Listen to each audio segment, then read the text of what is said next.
The message arrived on a cold Tuesday morning in December when Ambassador Laura was drinking her second cup of coffee in her office on Earth.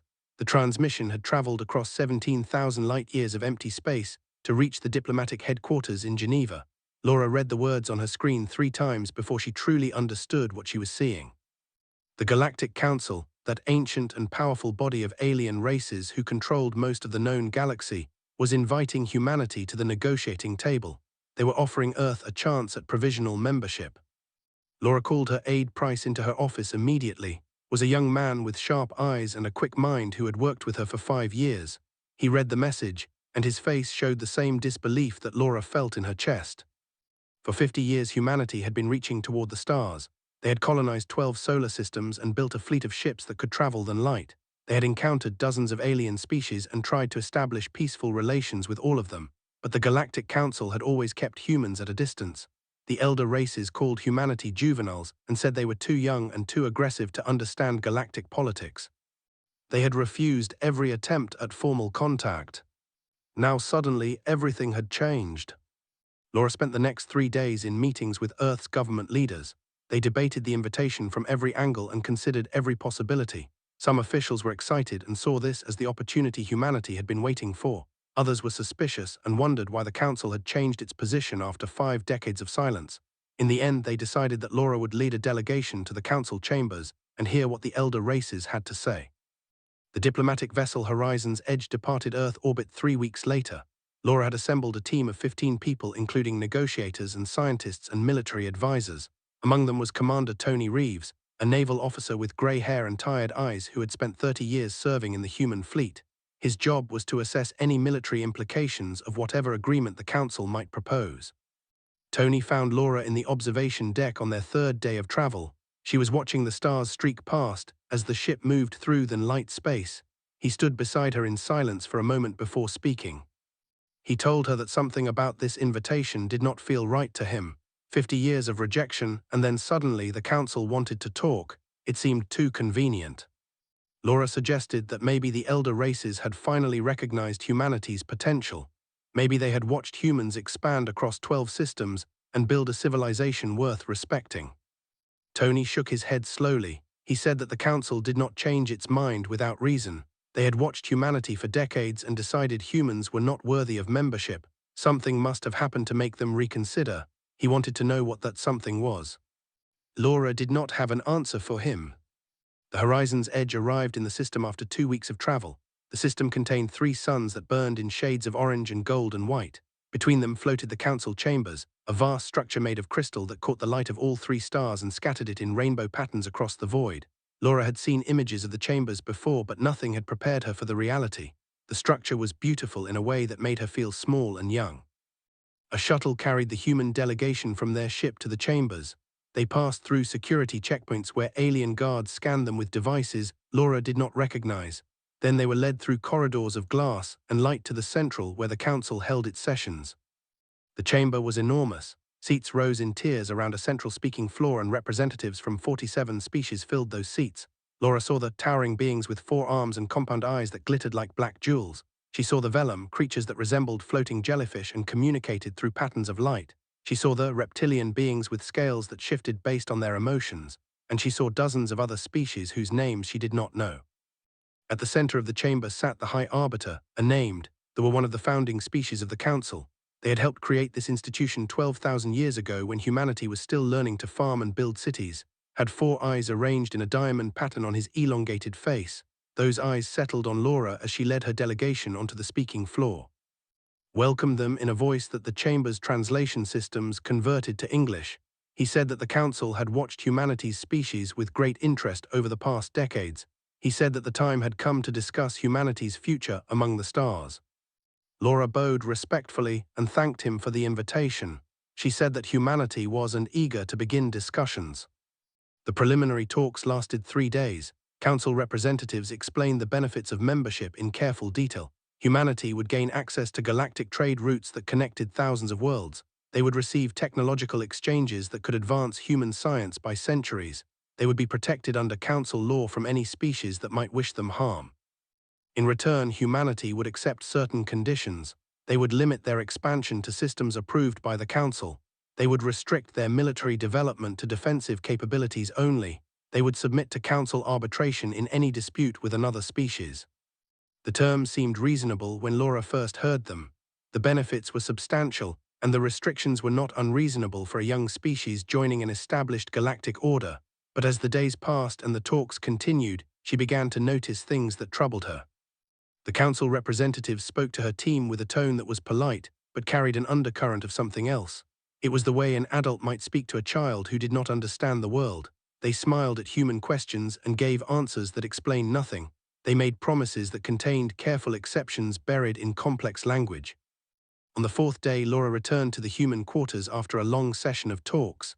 She sat alone in her room and reviewed the documents the council had provided. She read every word and every clause and every carefully constructed sentence, and slowly a picture began to form in her mind that was very different from what the council claimed to be offering. She needed more information before she could be certain, but her instincts told her that something was very wrong. The negotiations entered their second week, and Ambassador Laura felt the weight of suspicion growing in her chest with each passing day. She sat across the crystalline table from and his colleagues and listened to their words with new attention. Every phrase they spoke seemed to carry hidden meaning. Every clause they proposed seemed designed to bind humanity in ways that were not immediately obvious. On the eighth day of talks, the council presented Article 17 of the proposed agreement, read the text aloud in his calm, measured voice. The article required humanity to redirect 70% of its shipbuilding capacity toward vessels designated by the council. Laura felt Commander Tony Reeves shift in his seat beside her. She glanced at him and saw his jaw tighten as he processed what he had just heard. Laura asked what type of vessels the council had in mind for this arrangement. Delegate answered her question. He was a whose scales shifted from green to amber as he spoke. He said the council needed transport ships and cargo haulers and mining barges. Humanity had proven itself capable of building vessels quickly and efficiently. The council wished to benefit from this capability. Laura asked about humanity's own defensive fleet. She wanted to know what would happen to the warships that protected human colonies. Smiled in a way that did not reach his 4 eyes. He said that a defensive fleet would be unnecessary once humanity joined the council. Membership guaranteed protection from all threats. Human military vessels would become redundant relics of a more primitive time. The session ended an hour later, and Laura led her delegation back to their quarters. She called a private meeting in her personal room after the space had been swept twice for surveillance devices. Even then, she kept her voice low as she spoke to her team. She told them that the council was not offering membership. They were offering servitude dressed in diplomatic language. Price pulled out his tablet and showed the team what he had discovered. He had spent the past several days analyzing economic data from the council archives. The information painted a troubling picture. The council was facing a severe resource crisis. 3 of their major mining colonies had been destroyed approximately 40 years ago. The elder races had been operating at an economic deficit ever since. Tony Reeves asked what had destroyed the colonies. He wanted to know what kind of threat could damage the mighty Galactic Council so severely. Said he had found references to something called the Scourge in the historical records. The council had buried the information deep in their archives, but had managed to find fragments. Whatever they had struck the council hard 4 decades ago. The elder races had barely survived the encounter. Tony leaned forward with new intensity in his eyes. He said that this explained the shipbuilding demands. The council needed human industrial capacity to rebuild what they had lost, but there was more. He had been reviewing the defensive provisions of the proposed agreement. Article 32 required humanity to contribute auxiliary forces during times of council emergency. The language was carefully vague, but the meaning was clear. The council did not just want human ships. They wanted human soldiers. Laura felt cold understanding spread through her body. She said that the elder races had been watching humanity for 50 years. They knew that humans were fighters. They knew that human soldiers were brave and capable and willing to die for their causes. The council saw this and they wanted to use it. Tony grimly, he said the council wanted humanity as cannon fodder. Whatever had destroyed those colonies was still out there. The scourge was coming back, and the elder races wanted human bodies standing between them and destruction. The next 2 days of negotiations confirmed everything the team had suspected. Laura listened with new understanding as the council representatives outlined provision after provision. Every clause was designed to extract maximum value from humanity while giving minimum benefit in return. The technological exchanges would be limited to civilian applications only. The trade access would be restricted to routes the council no longer found profitable. The protection guarantees contained so many exceptions that they were essentially meaningless. Meanwhile, the obligations piled up like stones on humanity's back: shipbuilding quotas, soldier contributions, resource tributes, restrictions on expansion, limitations on military development. The agreement would transform humanity from an independent civilization into a servant race. On the 10th day of talks, Laura requested a private meeting with. She wanted to understand his perspective. She wanted to know if he truly believed the council was offering humanity a fair deal. Received her in his personal chambers, which were decorated with from a dozen worlds. He offered her a seat and a drink of some alien beverage that tasted like honey and smoke. His 4 eyes watched her with an expression she could not read. Laura asked him directly why the council had invited humanity to negotiate after 50 years of silence. Was quiet for a long moment before he answered. He said that the galaxy was changing. Old certainties were becoming uncertain. The council needed new strength to face coming challenges. Humanity had demonstrated qualities that the elder races lacked: adaptability, resilience, a willingness to fight against impossible odds. Laura asked if he was talking about the Scourge. Scales paled slightly at the mention of the name. He said that they were a threat that the council had faced before and would face again. They were a plague that swept across the galaxy every few centuries. The elder races had survived previous incursions, but each time the cost grew higher. The next wave would come soon, and the council was not prepared. Laura understood then exactly what the elder races wanted. They did not see humanity as partners or allies. They saw humans as weapons to be aimed at their enemies, expendable assets that could be sacrificed while the council preserved itself behind walls of human bodies. She thanked for his honesty and returned to the human quarters. That night she gathered her team and told them what she had learned. The faces around her showed anger and disgust and determination. These were proud people who loved their species and would not see it enslaved. Tony Reeves asked her what they were going to do. Laura looked at her team. She looked at these 15 people who had trusted her to lead them. She thought about the billions of humans waiting back home who trusted her to represent their interests. She thought about her children and her and all the generations that would come after. She said they were going to walk away. The room fell silent as her words sank in. Walking away from the council meant abandoning 50 years of hope. It meant turning their backs on everything humanity had supposedly wanted. It meant facing whatever was coming alone. But it also meant freedom. It meant dignity. It meant humanity would remain human. One by one, the members of her team their agreement. They would follow her lead. They would walk away together. The morning of the 11th day arrived, and Ambassador Laura dressed carefully in her formal diplomatic uniform. She looked at herself in the mirror and saw a woman who had aged 10 years in the past 2 weeks. The weight of what she was about to do pressed down on her shoulders like a physical burden.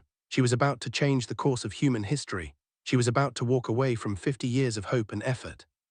She was about to tell the most powerful organization in the galaxy that humanity refused to be their servants. She met her team in the corridor outside their quarters. Commander Tony Reeves stood at the front of the group with his uniform pressed and his medals gleaming. Price carried his tablet under his arm, even though they would not need data anymore. The other 12 members of the delegation stood behind them with expressions that mixed fear and determination in equal measure. Laura looked at each of them in turn. She asked if anyone wanted to stay behind. She said that what they were about to do would have consequences they could not predict. If any of them wanted to remain neutral, she would understand. No one moved, no one spoke. They stood together in silence, and that silence was answer enough. The delegation walked through the crystal corridors of the council chambers one final time. Alien beings passed them in the hallways, and Laura wondered how many of them knew what was about to happen. The council had scheduled the final signing ceremony for midday, and his colleagues expected humanity to accept their terms and become the newest servant race of the Galactic Order. They were about to be disappointed. The Central was full when the human delegation arrived. Representatives from 47 species filled the tiered seats. Their bodies came in every shape and size imaginable. Some had scales, and some had fur, and some had shells, and some seemed to be made of pure energy. They watched the humans enter with expressions that ranged from curiosity to boredom to barely concealed contempt. Sat in the center of the speaking floor, behind a table made of the same crystal as the chamber walls. The final agreement document rested on the table before him. It was a physical thing printed on material that would last for millennia. The council believed in tradition and ceremony. Rose as Laura approached. His 4 eyes examined her face with what might have been satisfaction. He believed he was about to witness the subjugation of another species. He believed humanity would sign away its freedom in exchange for empty promises. He gestured to the document and said that this agreement represented the culmination of much deliberation. He said that humanity would find its place among the civilized peoples of the galaxy, guided by the wisdom of elder races. He said that all that was required was her signature. Laura stood before the table and looked down at the document. She could see her name printed at the bottom next to a line where she was supposed to sign. She could feel the eyes of 47 species watching her. She could hear her own heartbeat pounding in her ears. She did not pick up the pen. Instead, she straightened her spine and lifted her chin. She met 4 eyes with her own too and held his gaze without flinching. Then she spoke in a voice that carried across the entire chamber. She thanked the council for their hospitality over the past 11 days. She said that the negotiations had been informative and educational. She said that she had learned a great deal about the Galactic Council and its true intentions toward humanity. His expression shifted slightly. Something that might have been confusion flickered across his alien features. Laura continued speaking. She said that after careful consideration, the delegation from Earth had concluded that the proposed agreement did not serve humanity's interests. She said that the terms were unacceptable and that humanity would not sign. Silence fell across the chamber like a blanket. For a moment no one moved and no one spoke. Then whispers began to spread through the assembly as representatives translated her words and processed their meaning.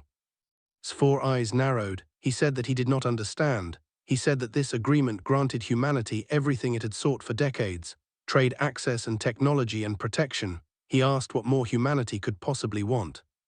Laura answered him with a single word: respect. She said that what the council had offered was not membership. It was conscription disguised with diplomatic language. She said that the elder races wanted human ships and human soldiers and human industrial capacity. They wanted humanity to fight their wars and die for their survival. They wanted servants, not partners. The whispers in the chamber grew louder. Delegates' scales flushed a deep angry red. The representative clicked its mandibles rapidly. Other species made sounds and gestures that Laura could not interpret, but the emotional content was clear enough. Laura gathered her from the table where she had set it down. She turned to face her delegation and gave them a small nod. Then she addressed the chamber one final time. She said that humanity was leaving.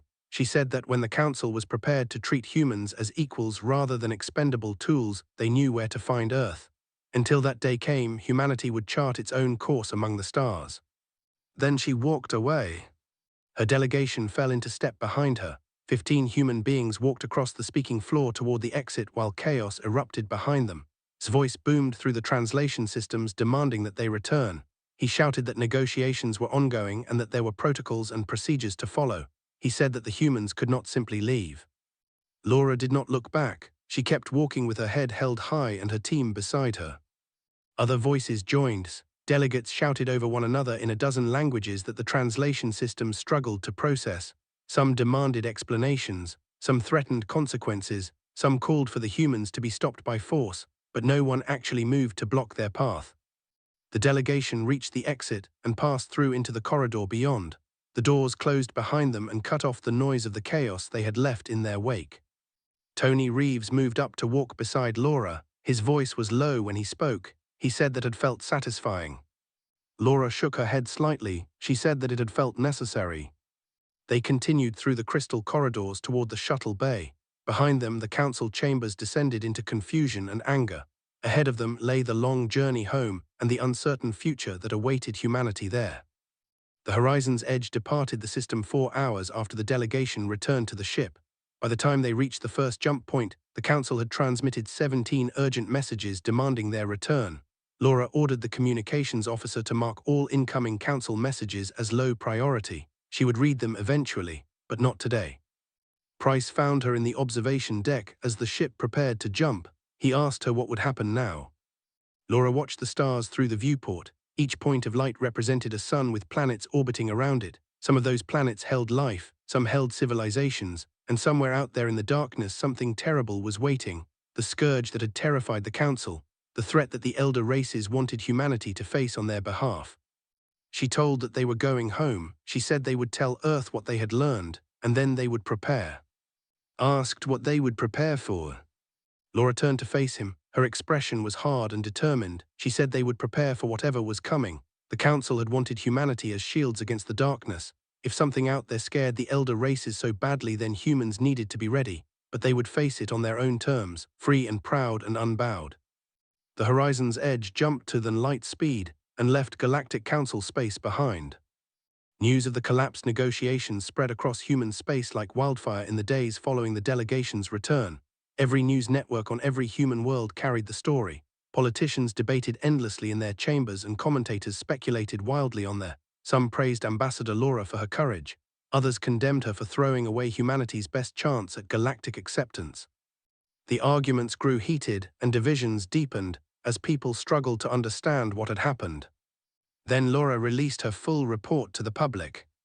The document was 300 pages long and detailed everything the delegation had learned during their 11 days on the council station. It explained the hidden clauses and the subtle manipulations and the true cost of the agreement humanity had been asked to sign. It revealed the scourge and the council's desperate need for cannon fodder. It showed the galaxy exactly what the elder races thought of humanity. The reaction was immediate and overwhelming. Anger swept through human civilization like a storm. People who had argued for accepting council membership fell silent or changed their positions. The debates in government chambers shifted from whether Laura had been right to what humanity should do next. Within a week, a new consensus had emerged. Humanity would stand alone and humanity would stand strong. Earth's government convened an emergency session to address the crisis. Representatives from all 12 human colonies attended either in person or via the light communication links.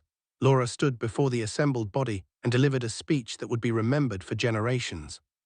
She told them that the Council saw humanity as tools. The elder races wanted human ships and human soldiers and human children to fight their wars. They offered nothing but the privilege of dying for species that considered humans inferior. She said that the delegation had refused these terms. She said that humanity had chosen freedom over servitude. The chamber erupted in applause that lasted for 7 minutes. In the months that followed, humanity transformed itself. Commander Tony Reeves received a promotion to Admiral and was placed in charge of a new military initiative called the Human Compact. Every shipyard in every human system shifted to military production. New vessels began rolling off the assembly lines at a pace that would have seemed impossible just a year earlier. But these were not ordinary ships. Humanity had been studying the galaxy for decades. Scientists had analyzed every piece of alien technology they could acquire. Engineers had reverse-engineered what they could understand and imagined solutions for what they could not. Now all that accumulated knowledge was being put to use. The ships emerging from human shipyards were unlike anything the galaxy had seen before. The vessels were than anything they had ever built. Their weapons were more precise than the finest designs. Their shields could withstand punishment that would vaporize cruisers. Each ship represented the best of human innovation and determination. Admiral Tony Reeves stood on the bridge of the newly commissioned battleship Defiance Wake and watched his fleet assemble in orbit above Earth. 30 vessels at first gleaming silver against the black void, then 50, then 100. Each ship was crewed by men and women who understood exactly why they were there and what they were to face. His executive officer was a woman named Lieutenant Commander Hart. She had served under Tony for 10 years, and he trusted her completely. She joined him at the viewport as another squadron of cruisers took their positions in the formation. Observed that the Council was probably angry about all this military buildup. She said that it probably counted as a treaty violation under galactic law.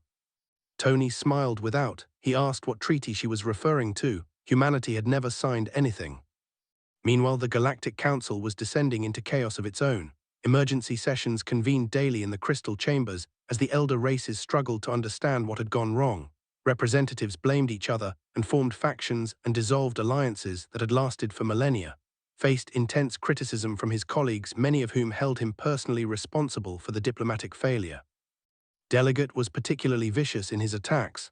His scales flashed angry red during one heated debate as he demanded to know how had failed so completely. The humans were supposed to be compliant.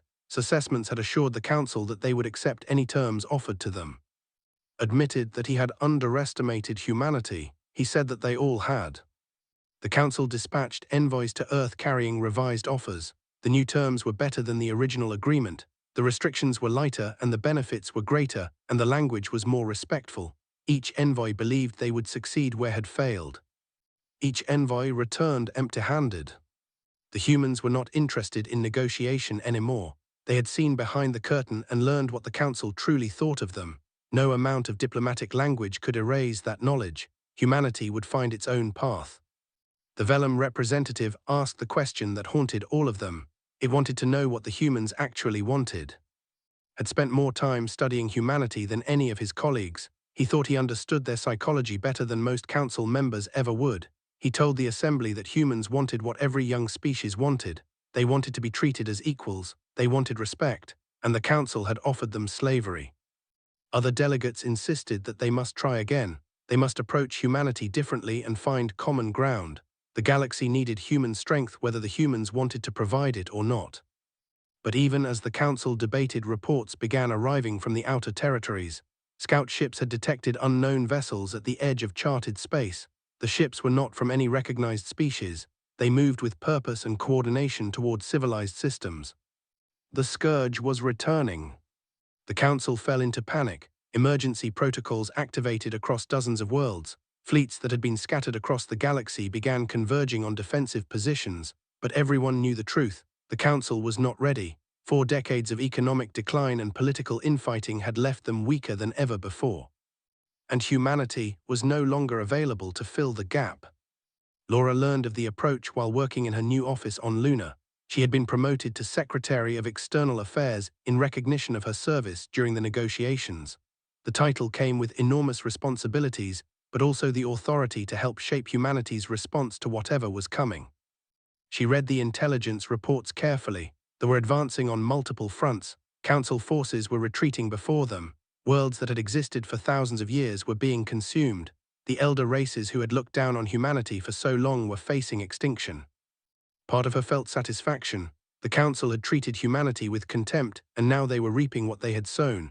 But another part of her, a deeper part, felt something else entirely. Pity perhaps, or maybe just the simple human instinct to help those in need even when they did not deserve it. She began drafting a message to Admiral Tony Reeves. Whatever came next, humanity would need to be ready. And Laura was beginning to think that being ready might mean more than just to defend themselves. The attack came 6 months after humanity walked away from the negotiating table. A council outpost on the frontier world of Prime went dark without warning. The last transmission was a distress signal that cut off mid-sentence. 3 days later, a patrol fleet encountered the enemy near the system and was completely destroyed in under 20 minutes. 17 ships and 8,000 lives erased from existence in the time it took to eat breakfast. The scourge had returned. Secretary Laura received the news in her office on Luna. She was reviewing reports on the latest additions to the human fleet when the emergency transmission arrived on every human frequency simultaneously. The message was from, and his voice carried a desperation she had never heard from her before. He said that the council requested immediate assistance. He said that the threat they had feared for 40 years had finally materialized. The scourge was advancing on multiple fronts and council forces were insufficient to halt their progress. He appealed to humanity's sense of galactic citizenship. He for help. Laura played the message 3 times. She thought about all the contempt the council had shown humanity over the past 50 years. She thought about the agreement they had tried to force upon her species. She thought about the terms that would have turned humans into slaves and cannon fodder. Part of her wanted to delete the message and let the council face their fate alone. But she was not that kind of person. Humanity was not that kind of species. She recorded her response and sent it across the stars to the council chambers. She acknowledged that 6 months earlier the council had offered humanity a place in galactic civilization as servants and cannon fodder. She acknowledged that humanity had declined those terms. She told that the elder races were now facing the consequences of their arrogance. Then she paused and drew a breath before continuing. She said that despite everything, humanity was not without compassion. Humans were not blind to the threat that they posed to all life in the galaxy. If the scourge was not stopped, it would eventually reach human space as well. More importantly, it was simply wrong to stand by while billions of beings died. She told the council that humanity would help, but they would help on their own terms. There would be no servitude, there would be no slavery. Humanity would fight as allies and equals, or they would not fight at all. The council had no choice but to accept. Admiral Tony Reeves led the human fleet into council space 2 weeks later. The Defiance Wake served as his flagship at the head of a force that numbered 200 vessels. Each ship was crewed by volunteers who understood exactly what they were facing. These men and women were not fighting for the council. They were fighting for their own species and for the principles that made humanity worth preserving. Lieutenant Commander Hart stood beside Tony on the bridge as the fleet approached the system. Long-range sensors painted a picture of the battle ahead. Council forces had established a defensive line, but they were pushing hard against it. The elder races were losing. Reported that the left flank was collapsing. Forces were breaking through in multiple locations. Tony studied the tactical display. The enemy ships were nightmarish things. They seemed to be constructed from both organic and mechanical components fused together in ways that should have been impossible. They moved without apparent regard for physics and fought without mercy or hesitation. Everything they touched was consumed or destroyed. But they were not invincible. They could be hurt. They could be killed. Tony had studied every piece of intelligence available about previous incursions, and he had identified weaknesses that the Council had missed. Human tactics would exploit those weaknesses. He ordered the 3rd and 4th Squadrons to reinforce the collapsing flank. He ordered the 5th to move to flanking position behind the enemy advance. He told his captains to show these things what human warfare looked like. The battle lasted 4 hours. Human ships cut through the formation with precision and coordination that the enemy had never faced before. When Council vessels retreated, human vessels covered their withdrawal. When ships tried to concentrate their forces, human squadrons hit them from unexpected angles. The enemy was stronger, but humanity was smarter and more adaptable. When the fighting ended, 17 vessels had been destroyed, and the remainder were in full retreat. Council losses were significant, but the line had held. The system was saved. Appeared on Tony's viewscreen shortly after the last enemy ship jumped away. They looked exhausted in a way that went beyond physical tiredness. His 4 eyes were dim, and his scales had faded to a pale grey. He had watched his people face extinction, and he had seen that extinction turned back by the very species his kind had dismissed as inferior. He thanked Tony on behalf of the entire Galactic Council. His voice trembled slightly as he spoke. Tony accepted the thanks with a nod. He said that they were not finished yet. This battle was just the beginning. The war against them would be long and costly. Agreed, but then he asked a question that seemed to have been weighing on him since the human fleet arrived. He wanted to know why humanity had come. After everything that had passed between their peoples, why had humans chosen to help the Council? Tony considered his answer carefully. He said that this was simply who humans were. They did not abandon people facing extinction, even people who had treated them badly. Humanity was not fighting for the Council. They were fighting because it was the right thing to do. The war against the Scourge lasted 3 years. Human forces bore the burden of the fighting not because anyone demanded it, but because humans refused to let others suffer in their place. They developed new weapons and new strategies that turned the tide of battle after battle. They lost ships and lives in numbers that would have broken a lesser species. They mourned their dead, and then they kept fighting. In the end, the Scourge was broken, not destroyed entirely, but driven back into whatever dark corner of the galaxy had spawned them. They would not threaten civilized space again for generations. The Galactic Council convened one final time to address the human delegation. Laura stood before the assembly for the first time since she had walked away 3 years earlier. She was older now. Grey streaked her hair and lines marked her face. The war had taken much from her and from all of humanity. Rose from his seat. He moved slowly as if carrying a great weight. When he spoke, his voice was different from what Laura remembered. The arrogance was gone. In its place was something she had never expected to hear from her: humility. He said that humanity had proven itself in ways the Council had never anticipated. Humans had come to their aid when they had every reason to refuse. They had fought and died beside peoples who had disrespected them. They had shown the galaxy what true partnership meant. Then did something that had not happened in recorded galactic history. He bowed. One of the founding species of the Council lowered his head in submission to a species they had once called juveniles. He said that the Council formally requested humanity to join them, not as subordinates but as equals, not as servants but as leaders. He said the elder races had much to learn from humanity, and they were ready to learn. Laura looked around the chamber at the assembled representatives. She saw species who had looked down on humans for 50 years. She saw beings who had tried to enslave her people, but she also saw something new in their eyes: respect that had been earned in blood and sacrifice. She accepted the offer.